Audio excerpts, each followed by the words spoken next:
ज्येष्ठ अभिनेते अशोक सराफ हे प्रेक्षकांचं लाडकं व्यक्तिमत्व. आजवर मामांच्या अनेक भूमिका गाजल्या, तर महेश कोठारे यांच्या धूमधडाका या चित्रपटातील त्यांची म्हाताऱ्याची भूमिका चांगलीच गाजली.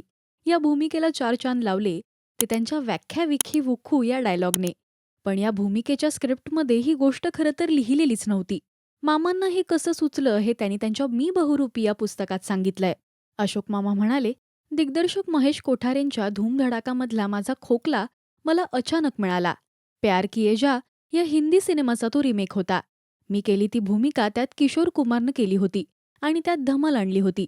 मित्रासाठी त्याचा म्हातारा बाप बनून तो येतो आणि त्या गेटअपमध्ये त्याची खूप तारांबळ उडते. आता तीच भूमिका मला करायची होती. आपण वेगळं काय करायचं हा विचार माझ्या मनात चालू होता. पण शूटिंग सुरू होईपर्यंत मला काही सापडलंच नव्हतं. माझी पाटी पूर्ण कोरी होती. धूमधडाकामधला म्हाताऱ्या बापाचा गेटअप आला तेव्हा मला वाटलं की यात काही वेगळेपण नाहीये. या कपड्यांमुळे आणि विगमुळे कदाचित माझ्यावर बंधनं येण्याची शक्यता आहे. मी तो विग घेतला आणि फणीने विस्कटला. त्यातून या माणसाच्या चेहऱ्याला एक चक्रमपणा आला. वय मोठं दाखवण्यासाठी त्याला दाढी मिशा होत्याच आणि हातात पाईप. मी सिनेमात सिगारेट ओढली होती, पण कधी पाईप ओढला नव्हता. त्यातला तंबाखू घशात जातो हे मला माहीत नव्हतं. तर झालं असं की म्हातारा बनून आल्यानंतर माझं पहिलंच दृश्य पाईप ओढतानाचं होतं.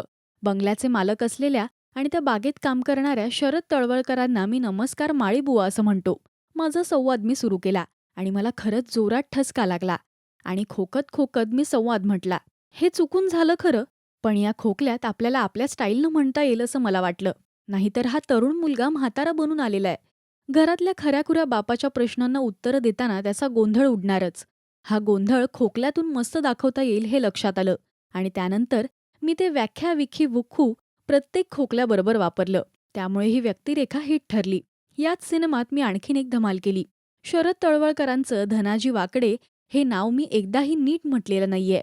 वाकडोजी धने धाकडोजी वाने अशी काय तोंडाला येतील ती नावं मी उच्चारलेली आहेत. ही सगळी नावं उत्स्फूर्तपणे आलेली आहेत हे विशेष. तुम्हाला मामांचा कोणता चित्रपट आवडतो हे आम्हाला कमेंट्समधून नक्की सांगा.